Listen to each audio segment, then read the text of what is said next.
Welcome everybody to the 40 Finance channel. My name's Jeff Beers, and today I'm making an official confession. I was wrong about the cruise stocks. They dipped to the very bottom during the pandemic crisis. Now they're up big. I said don't buy, but there are still a couple conditions left that I threw out there that could come to fruition, and maybe I won't be so wrong after all. But let's take a look at the facts of just how bad I missed this over the past, call it 2 or 3 months. As a disclaimer, my stock picks and projections are for entertainment purposes only. You'll see how important that is when I show you how these cruise stocks have done so far. But if you do enjoy getting into stocks and doing stock market analysis, talking about investment ideas and personal finance videos, please subscribe to the 40 Finance channel. Thank you to everyone who's subscribed so far. All right, so back on March 9th, the cruise stocks are really tanking along with the rest of the stock market. And I was personally surprised looking around the internet, social media, YouTube, etc., at how many folks were attracted to the cruise stocks when everything else was down, right? And this was also a time when people were trapped on the cruise ships. They were talking about, potential bankruptcy. The government was shutting down cruise ships as an entire enterprise, preventing them from going on with their business. And it just sort of shocked me at how attracted people were to that, given all of the different investment options that were available near the close of the market. So I came out and made a video and basically said, hey, don't buy the cruise stocks. If you're a long-term investor, there's a lot of risk over there. And I think, me personally, that your money can grow in a lot of different ways without inheriting the risk of an industry that, for all we knew back in March, may never come back. Well, this video attracted a lot of different opinions, and most people were against me, and that's okay. That's why my stock picks and projections are for entertainment purposes only. But it was cool to have some discussion. I personally learned a few things about the cruise industry just from the comments in that video, of how things like stockholders of certain ones get priority boarding, special perks, things like that. So while it was met with some haters, I also personally learned a couple things about the cruise industry, and that is something that is important. I personally have never been on a cruise, despite traveling to different vacations and stuff. So for me, it was educational. And as far as the haters go, well, that's just life on YouTube. Now, one of the things that I definitely wish I would have done in the first video was, instead of just bagging on the cruise stocks, I should have offered, sort of shared what my potential alternatives were. So I came back out with a follow-up video on March 20th, where I massaged the subject line to say, here's 5 picks that I personally would buy into before I ever spent $1 on cruise stocks. And that one just got a lot more specific and was actually received a lot better. And the important thing about that March 20th video is, hey, I laid out some criteria, because I think everyone looks at investing differently, right? There's short-term players, swing traders, all those things. I'm a long-term investor. So I kind of laid out my criteria, and I think it made the picture much more clearer as far as my standpoint.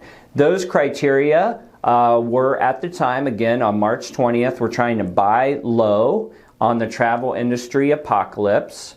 We're trying to manage portfolio risk, right? We don't want any companies that could go bankrupt if we can prevent that. We're aiming for a faster recovery than the other industries that are out there. And then finally, hold 1+ years to avoid income tax. And we'll get back to that one in a little bit. But the 5 stocks I threw out on March 20th as investments that I would consider better than cruise stocks at the time were Expedia, Booking Holdings, Hilton Hotels, Las Vegas Sands, And then if you're looking at ETFs, or if you're an ETF investor, I threw out one of my favorites, which was IYC, which is a consumer services ETF. It actually holds cruise stocks as well as several other stocks in the travel industry. Think about things like Disney, for example. I think even Expedia is in there. So IYC has a lot of travel exposure because inherently it's consumer discretionary fund. All right, so in order to really get a picture of how far I was off on these cruise stock picks, I'm going to try to simplify things so we can kind of do a quick apples to apples without getting too technical on it. On this board is the three major cruise lines. You have Carnival, you have Norwegian, and you have Royal. So to make things simple, since March 20th,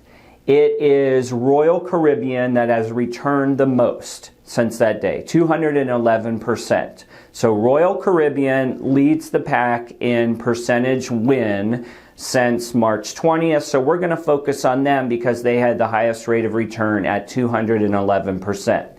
So let's compare now that 211% return versus the picks that I threw out. All right, first on the board is Expedia. So if I bought Expedia and you bought Royal Caribbean, and we said that Judgment Day was, June 9th, I think is what this board goes to. Yeah, June 9th. So if Judgment Day was June 9th, you were up 211%, whereas my Expedia investment is only up 83%. So Royal Caribbean definitely destroyed the Expedia pick, at least in this time frame. Same example now with Booking Holdings. Royal Caribbean, 211%. Booking Holdings is up 50%, which it is kind of funny though on these comparisons of picking stocks. You know, when you pick something like Booking Holdings, which is a mammoth company, you know, a stock being up plus 50% is pretty awesome, right? That's something to get excited about.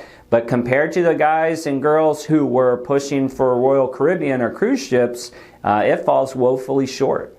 All right, next we have Hilton Hotels coming in at 48%. So again, far off of the wins that RCL has had. Next up is Las Vegas Sands. They are only up 33% here from March 20th to June 9th. So my take on the casinos, well, Las Vegas Sands, first of all, is a fundamentally good company as far as having cash on hand. They are born to make it through a lot of these trials and tribulations that we saw when things closed. However, the casinos have yet to really open back up.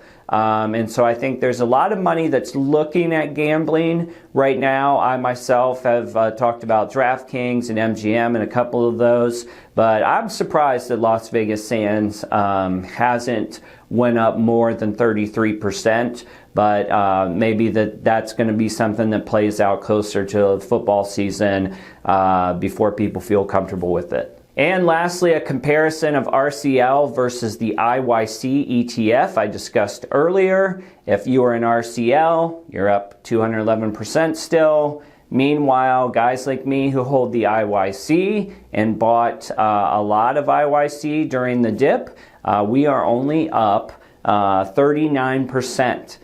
From March 20th to June 9th.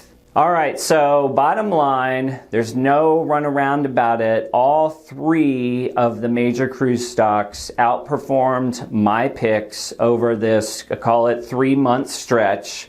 So I'm graciously accepting defeat here. But I am going to throw out one caveat that'll be interesting to look at next March 20th. So March 20th of 2021, and I highlighted it here, call this my asterisk on accepting defeat, but I did say in my second video that the goal was to hold 1+ years with the concept of avoiding capital gains tax. So with that in mind, Judgment Day landing today, I'm a clear loser. It will be interesting to dig this up though, March 20th of 2021, to see if the fundamentally stronger companies that I chose hold up better in the long term. We all know that the market has run up significantly. Most people would say that we're close to the bubble popping. I think the Dow is back to where it started on January 1st, yet all these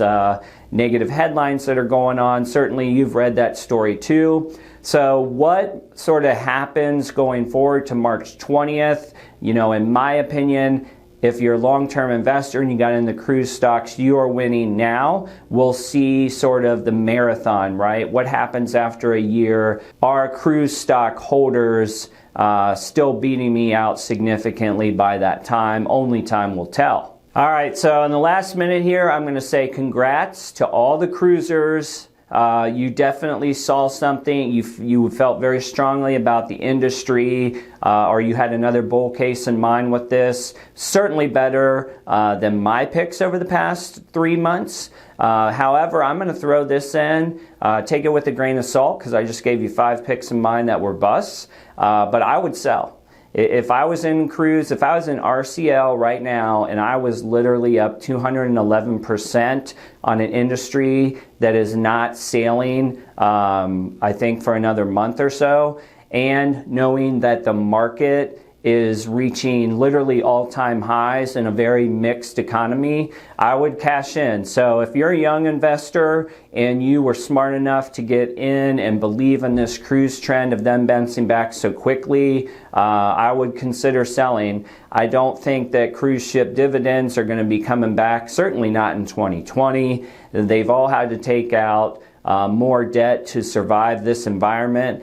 And so if you're up big, why not cash that check? And listen, there's a lot of people that expect another dip to come. It almost feels inevitable, but it's yet to occur, right? So what if you were in RCL, you ran up to 211% return, you sold that, you banked it off to the side, waited for the next dip, whether you believe there's another phase of the pandemic coming, or you believe that there's a credit crisis perhaps that would come about, and RCL will go down again, right? Because the outlook on cruise ships will likely be bad in that scenario. What if you plugged it back in at the next dip and it runs up, say, another 100%, and you're basically doubling your profits right off the bat? So that's something to think about. It's a way to lock in the profits, is sort of the terminology there. And if you're young,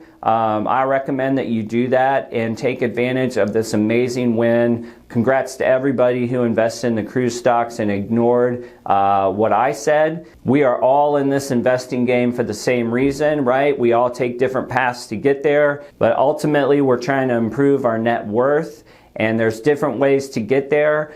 In this case, mine looks to be a slower path, but I'm happy for everybody that benefited from this situation. All right, guys, so there you have it. Please give me a like and subscribe if you enjoyed this content. See you on the next video.